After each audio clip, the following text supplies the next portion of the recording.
My name is Renee Brooks. I'm 32 years old.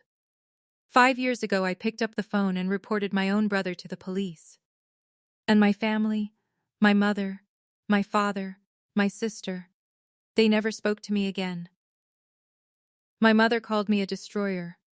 My father said I was no daughter of his. And my sister, my own sister, called me a liar on Facebook for our entire town to see. I was erased from the group chat, from Thanksgiving, from every birthday, every holiday, every Sunday dinner at the house on Maple Ridge Road. For 5 years, I was completely alone. But here's what none of them knew. I wasn't the only one. There were 7 others, all inside our family. And every single one of them had been keeping the exact same secret for years. What happened in that courtroom changed everything. But first, let me take you back to the beginning. Welcome back to Calm Drama Stories, where families who chose silence learn that the truth has its own timeline. If you're new here, stay with me. You are going to want to hear how this one ends. Hit subscribe so you don't miss it. And if this story hits close to home, drop a comment below. I read every single one. Now, let's go back to Millbrook, New York. Population 12,000. The kind of town where your neighbors know your business before you do. Where the grocery store cashier remembers your mother's maiden name. The kind of town where reputation isn't just important, it's currency. The Brooks family was a fixture on Maple Ridge Road. Diane and Gerald, same house for 31 years, same church, same pew, 3rd row back, Methodist. Every single Sunday. There were 4 of us kids. Travis was the oldest. Then me. Then Paige. Then Russell, the baby, who moved to Colorado at 18 and barely came back. Travis was the golden child. And that's not an exaggeration. He opened an auto repair shop at 25. Brooks & Sons Automotive. Within 3 years, he employed 14 people. Sponsored the Little League team. Donated to the church roof fund. People in Millbrook didn't just like Travis. They relied on him. My father relied on him most of all.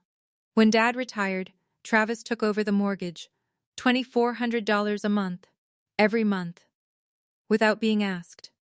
Travis could do no wrong in that house. And me? I was the quiet one. I finished nursing school at 22 with $47,000 in student loans. No help from home. I worked night shifts at Millbrook Urgent Care. I paid my own rent. I showed up every Sunday for dinner, passed the rolls, helped dry the dishes, laughed at my dad's jokes. Travis and I didn't fight. We didn't bond either. We just existed in the same orbit. 2 planets with different gravities. If you'd asked me to describe myself back then, I'd have said, I'm not the loudest person in the room. I do my job. I go home. I mind my business. That was who I was.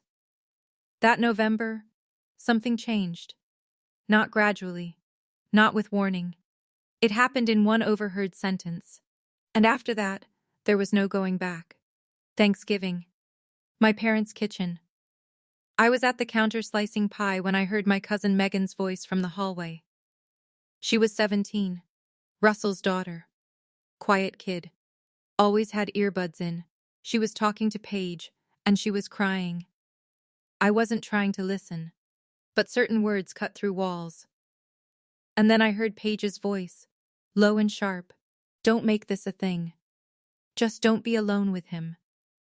The knife stopped in my hand. Don't be alone with him. After dinner, I found Megan on the back porch, sitting on the steps, arms wrapped around herself, breath fogging in the cold. I sat down next to her. Didn't say anything for a minute. Then, Megan, you can talk to me. She told me. I drove home, sat in my car in the parking lot for 40 minutes. Engine off, hands on the wheel. On the hook by my front door, I kept a red wool scarf. My grandmother had knitted it for me when I was 10. The last Christmas before she passed. The yarn had faded from crimson to something closer to rust. and one end was starting to unravel. But I never replaced it. That scarf was the only thing I owned that felt like home when home stopped feeling safe. I looked up at it through the window. The next morning, I called the Dutchess County Sheriff's Office. A detective named Walsh met me at the station. Yellow legal pad. Calm voice. She wrote down every word I said. Then she looked up. This is going to be hard. Are you sure? I was sure. Travis was questioned within 72 hours. And within 72 hours, my mother called. It was 9:14 in the evening. I was putting on scrubs for my shift. Her name lit up on the screen. I picked up. Before I could say hello, Diane Brooks delivered 6 words that would define the next 5 years of my life. You're destroying this family. Not, is it true? Not, what happened? Not, are you okay? You're destroying this family. I tried to explain. She had an answer for everything. Megan was a teenager. Teenagers exaggerate. Travis pays your father's mortgage. He employs half the men in this town. What do you think happens when you take that away?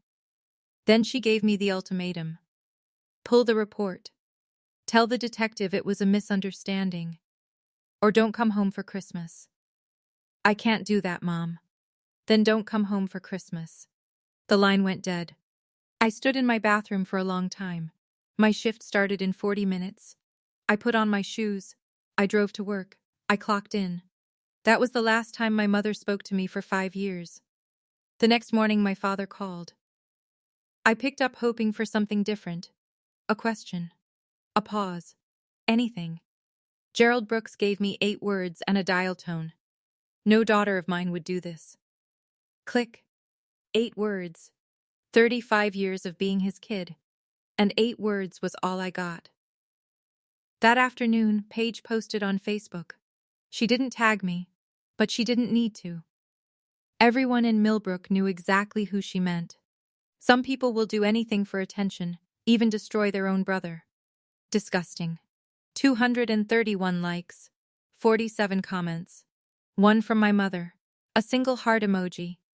The case moved forward for 6 weeks. Then it stopped. Megan's parents pressured her to recant. They didn't use the word recant. They used the word clarify. Same result. Without corroborating testimony, the DA couldn't build a case. The charges were dropped. Travis went back to the shop, back to church, back to Sunday dinners. The town exhaled. A misunderstanding. A jealous sister. A teenage girl who exaggerated. Detective Walsh called me the day it happened. I'm sorry, Renee, I believe you. But I can't move forward without more. Then she said one more thing, I'm keeping this file open. If anything changes, I'll be here. That was December of 2021. I didn't know it then, but the clock had just started ticking. The exile was surgical. First, the group chat. I watched my name disappear from the Brooks family on a Tuesday afternoon, while I was eating lunch at my desk. 1 second I was in. The next, the thread was gone. 27 years of belonging, deleted with one swipe. Then Christmas. I drove past my parents' house on Christmas Eve, saw the cars in the driveway, Paige's Jetta, Travis's truck, lights in every window. I kept driving. Then my birthday in February.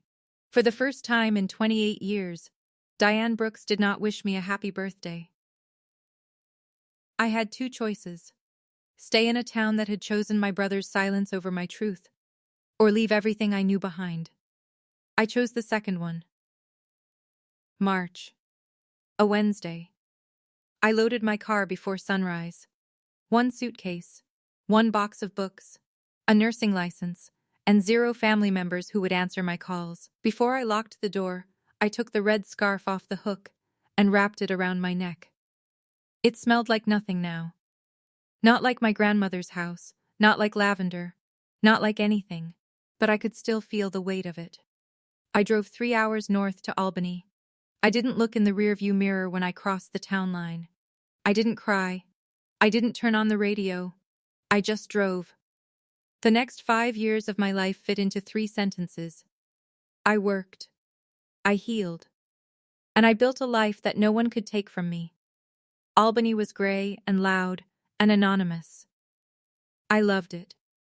I got a job at Albany Medical Center within 2 weeks. Night shift. Same hours. Different building. Nobody knew my name. Nobody knew my brothers. And that was the best thing that had happened to me in months. I started therapy. Every Tuesday at 5. My therapist was Dr. Lindgren, and she had this habit of saying things that landed like stones in still water. 6 months in, I told her I felt like I'd broken my family. She put her pen down and looked at me. You didn't break your family, Renee. The silence did. I wrote that sentence on a sticky note and put it on my bathroom mirror. It stayed there for 3 years. I started running. First a mile, then 3, then a half marathon in Saratoga. I crossed the finish line alone, and I thought, this is what it feels like to be proud of yourself without needing anyone's permission. And then I met Marcus. He'd cut his hand on a piece of rebar at a construction site. 3 stitches. Nothing serious. He kept apologizing for bleeding on the chair. It's an urgent care, I told him. Bleeding is kind of the point. He laughed. I noticed he had kind eyes.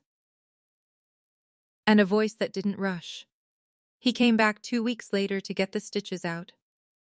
And then again a week after that, with a question about a tetanus shot that we both knew he didn't actually need. We got coffee. Then dinner. Then Saturday mornings at the farmer's market. 6 months in, I told him everything. We were on his couch, and the words came out like they'd been waiting. I told him about Megan, about the phone call, about my mother's 6 words, about the box that came back unopened. Marcus listened to all of it. He didn't interrupt. He didn't react with shock or anger or pity. When I finished, he was quiet for a 10 count. Then he said 3 words. You did the right thing. 3 words. 5 syllables. The first time anyone in my life had said them. We got married the following spring. Small ceremony in a park by the Hudson. 12 guests. No one from my side. You know, there's something about silence that people don't understand. It doesn't protect anyone. It just gives the person who caused the harm more time, more access, more room to operate. If you're watching this, and you've ever been the one person in your family willing to say the uncomfortable truth out loud, I see you. You're not alone in that. Drop a comment below. Let's keep going. 4 years had passed. Megan Brooks was 22, a sophomore at SUNY studying psychology. She'd transferred twice, taken a year off. The kind of academic record that looks scattered from the outside, but makes perfect sense when you know the inside. For a class on developmental trauma, her professor assigned a research exercise. Find a published case study, analyze it, write a reflection. Megan went to the library database. She typed in some keywords. Then, on instinct, she typed something else. Travis Brooks. Millbrook. The article was small, buried in the Millbrook Gazette archive from 5 years earlier. 6 paragraphs. No photo.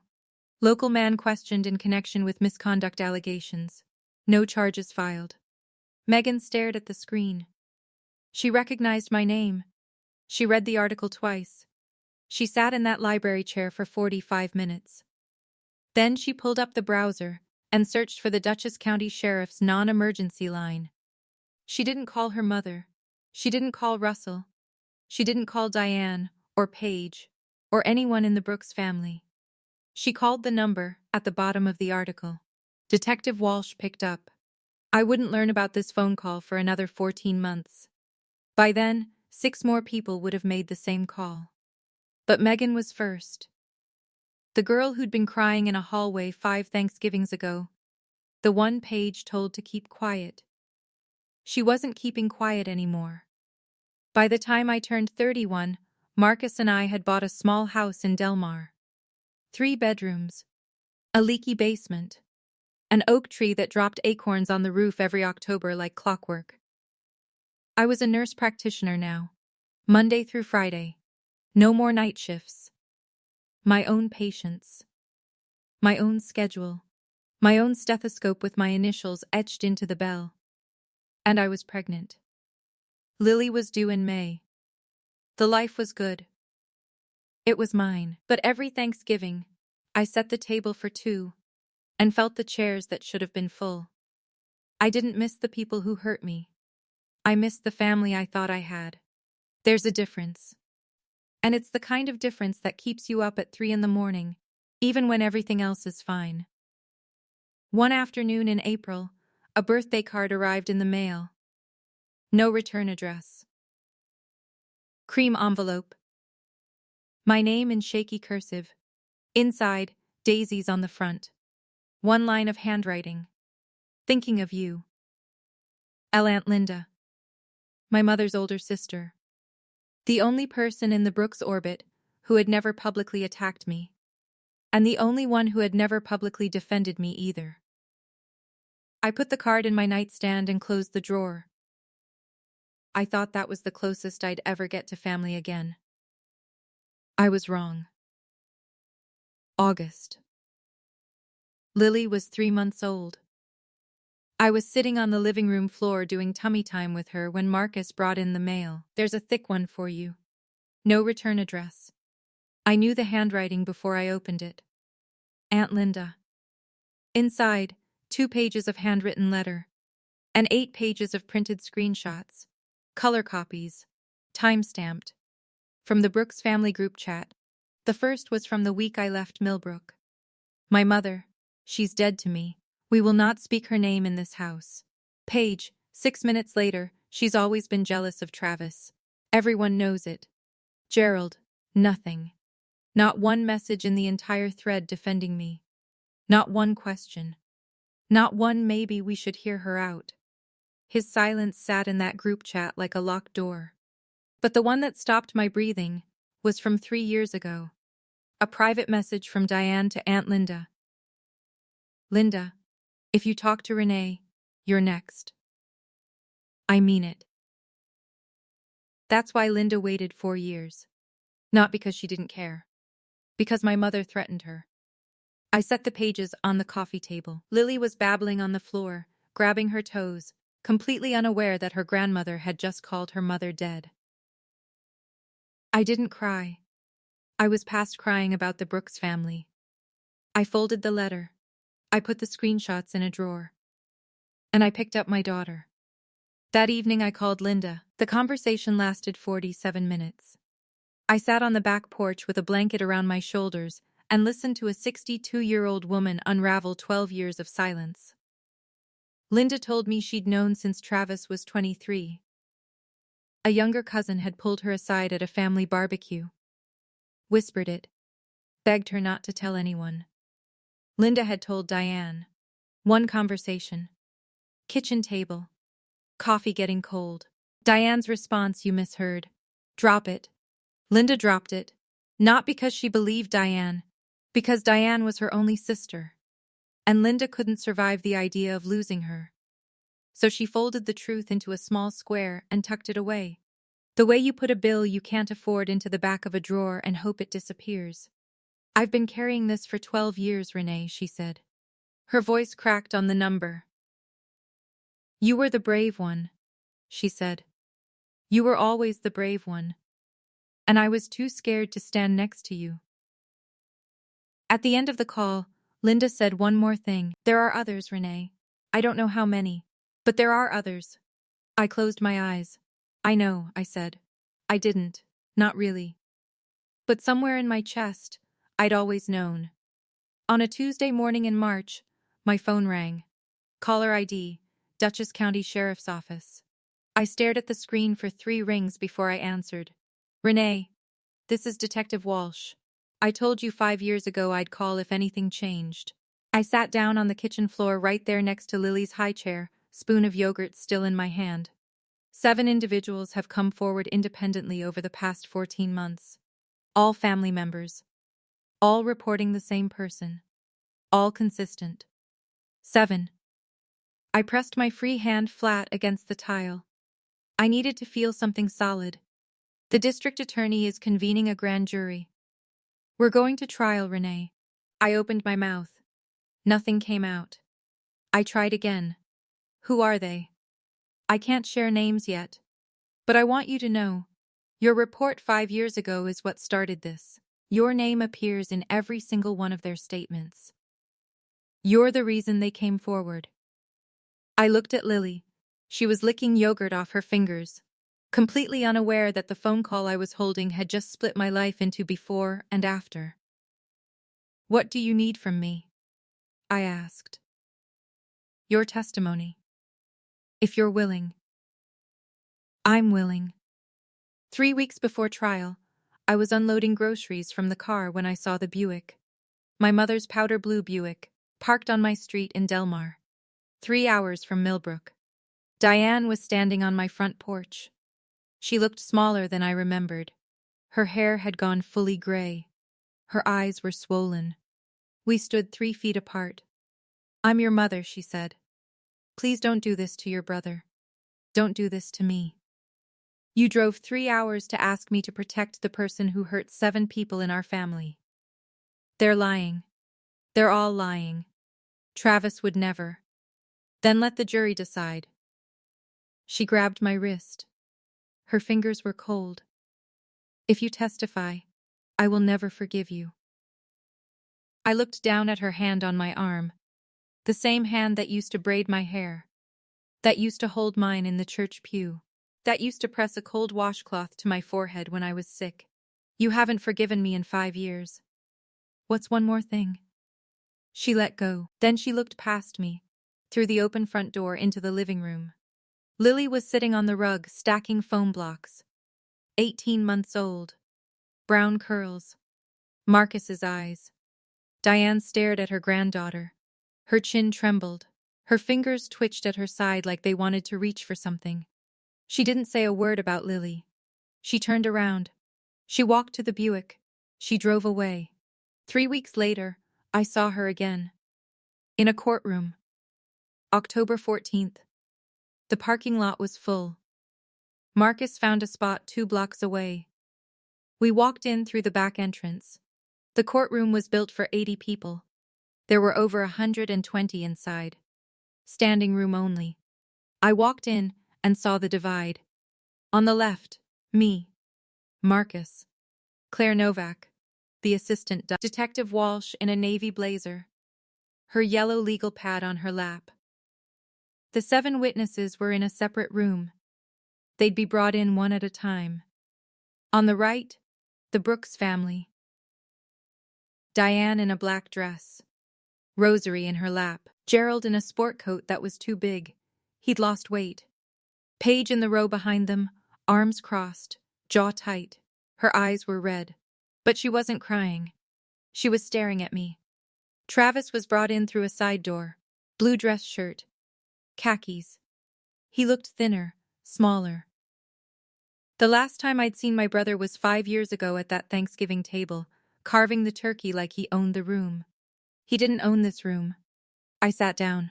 Marcus took my hand. I adjusted the red scarf around my neck. And I looked straight ahead. The judge entered. The room stood. The people call Renee Brooks. I walked to the witness stand. The courtroom was so quiet I could hear the fluorescent lights buzzing above the jury box. 12 faces. 6 women. 6 men. All watching. Miss Brooks, can you tell us about November 21st, 2021? I told them everything. About Thanksgiving dinner.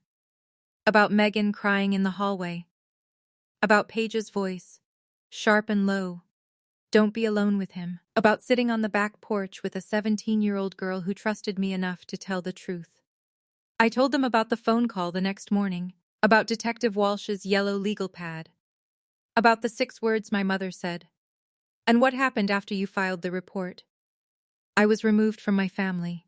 My mother stopped speaking to me. My father disowned me. My sister called me a liar publicly. The case was dropped. I moved to Albany. I started over. And did you have any contact with the 7 other witnesses prior to their reports? None. Did you encourage, coach, or coordinate with any of them? No. I didn't know they existed until Detective Walsh called me 14 months ago. The defense attorney stood for cross-examination. Miss Brooks, Isn't it true you hold a personal grudge against your brother? I looked at him. Then I looked at Travis. Then I looked at the jury. I have no grudge against anyone in this room. I reported what I knew. That's all I've ever done. On the right side of the courtroom, my mother was crying. My father stared at the floor. Paige sat perfectly still. I stepped down. For the first time in 5 years, someone had listened. They came one at a time. Megan first. 22 years old. She walked to the stand with her chin up and her hands clasped in front of her like she was bracing for a wave. She answered every question clearly. Her voice shook twice, but she never stopped. When she finished, she looked at me in the gallery. She didn't smile. She just nodded, one small dip of the chin, and walked past. Then Bethany. Then a cousin I hadn't seen since she was 9, now 19 and taller than me. Speaking so quietly, the judge asked her to repeat herself twice. She did, each time louder. The 4th, the 5th, the 6th. I won't describe their stories here. Each one carried something private to that stand, and it belongs to them. What I will say is this. Each one walked up. Each one said their name. Each one told the truth. And each one sat down and exhaled, like they had been holding their breath for years. After the 6th witness stepped down, something broke on the right side of the courtroom. Diane stood up. The bailiff moved toward her, but she wasn't heading for the door. She was facing the judge. This isn't fair. My son is a good man. You're all lying. You're all. The gavel came down hard. Ma'am, sit down or you will be removed from this courtroom. Gerald grabbed her arm and pulled her back. She collapsed against him, shaking. And then, quieter, into his shoulder, she said it. I did what I thought was best for my family. I watched her from across the aisle. This woman who had braided my hair, who had taught me to make pie crust, who had stood in her kitchen 5 years ago and told me I was destroying everything she'd built. She was right about one thing. The family was destroyed. But not by me. It was destroyed by every Sunday dinner, where the truth sat at the table, and nobody acknowledged it. By every group chat message that chose the comfortable lie. By every don't make this a thing, and every drop it, and every door that closed on a child who needed it to open. My mother didn't destroy the family by protecting Travis. She destroyed it by believing that protecting Travis was the same thing as protecting the family. It wasn't. The dah stood, the courtroom settled, and then she said the words that changed everything. The people call Paige Brooks. The air left the room. Diane's head snapped up. Gerald closed his eyes. Travis at the defense table went completely still. Paige stood up from the row behind her parents. Her legs were unsteady. She gripped the back of the bench in front of her. Then she let go and walked to the stand. She was sworn in. She sat down. Her hands were flat on her knees, pressing hard, like she was trying to keep herself from floating away. She looked at me. And for the first time in 5 years, I saw my sister. Not the person who posted on Facebook. Not the voice that called me a liar. Not the hand that sent back the birthday gift unopened. My sister. The girl I'd shared a room with until I was 12. The one who used to crawl into my bed during thunderstorms. She opened her mouth. Tears ran down her face. But her voice was clear. I believed you. I always believed you. Because it happened to me too. The courtroom didn't gasp. It just stopped. Every sound. Every breath, every rustle of paper, like the whole room had been submerged. Diane made a small sound. Not a word. Just a sound. The kind you make when something you've been holding for 30 years finally falls. Paige spoke for 3 minutes. Then she looked at me again. I called you a liar, because if you were telling the truth, then I had to be telling the truth too. And I wasn't ready. I cried. First time in that courtroom, Marcus held my hand so tight I could feel his pulse in my palm. 5 years of silence. One sentence. and the whole courtroom felt it. The jury deliberated for 4 hours and 11 minutes. We waited in the hallway. Detective Walsh stood by the window, arms crossed, watching the parking lot like she was guarding the building from the outside in. At 3:22 in the afternoon, the bailiff came out. "They're ready." The four persons stood, a woman in her 50s, reading glasses on a chain around her neck. She unfolded the paper. On count 1, guilty. Diane grabbed Gerald's arm. On count 2, guilty. She read through all 11 counts. Guilty on 9, not guilty on 2, technicalities in the timeline that the defense had exploited. 9 out of 11. More than enough. Travis stood motionless at the defense table. He didn't turn around. He didn't look at his mother. He didn't look at me. When the bailiff approached, he held out his wrists without being asked. They led him through the side door, the same door he'd entered through that morning in his blue shirt and khakis. He didn't look back. Outside, Walsh walked up to me. Her yellow legal pad was tucked under her arm. "You started this, Renee. 5 years ago. You started this." I shook my head. "No. Megan started this. Bethany started this. They all did." I just opened the door. Marcus put his arm around me. I leaned into him. "Let's go home," I said. Travis was sentenced to 18 years. No possibility of parole for 12. Brooks & Sons Automotive closed permanently. The building on Main Street sat empty for 6 months before a woman from Kingston bought it and turned it into a physical therapy clinic. I thought that was fitting. Healing in the same space that had been built on silence. Gerald sold the house on Maple Ridge Road. Without Travis covering the mortgage, he couldn't keep up. He moved into a 1-bedroom above the hardware store. I heard he ate dinner at the diner most nights alone. Diane left Millbrook. She went to stay with a cousin in Scranton. Not Linda. Linda cut ties with her sister after the trial. 12 years of carrying someone else's secret will do that. Paige called me 2 weeks after the verdict. The conversation lasted 6 minutes. She didn't apologize. She wasn't ready for that yet, and I didn't need her to be. "I'm starting therapy," she said. "Good," I said. That was the whole call. 6 minutes. 2 sentences that mattered. It was enough. Megan graduated that spring. She changed her major to social work. I sent her a card. She sent one back. Inside, she'd written 4 words. "Thank you for going first." Millbrook didn't talk about the Brooks family much after that. But the Methodist Church started a support fund. Anonymous donations. Anonymous access. Small change. Quiet change. The kind that doesn't make the news but reshapes a town one conversation at a time. I didn't go back to Millbrook. I didn't need to.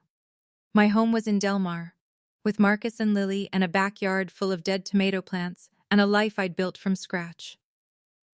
People ask me if I regret reporting my brother. I don't. I regret that I had to. I regret that 7 other people carried the same secret because my family taught them that silence was loyalty. But silence isn't loyalty. Silence is complicity. And I'd rather be alone and honest than surrounded by people who need me to lie so they can sleep at night. Forgiveness is something I'm working on. But reconciliation, that's a different conversation. And it's not one I owe anyone. The red scarf is in a box in my closet. The color has faded past rust into something almost pink. One end is frayed to threads. I'll never replace it. Some things are worth holding on to, not because they're beautiful anymore, but because of what they cost you to keep. That's my story. 5 years of silence. 7 voices. 1 courtroom. If this story reminded you that the truth is always worth telling, share it with someone who needs to hear it. Drop a comment below, hit subscribe, and I'll see you in the next one.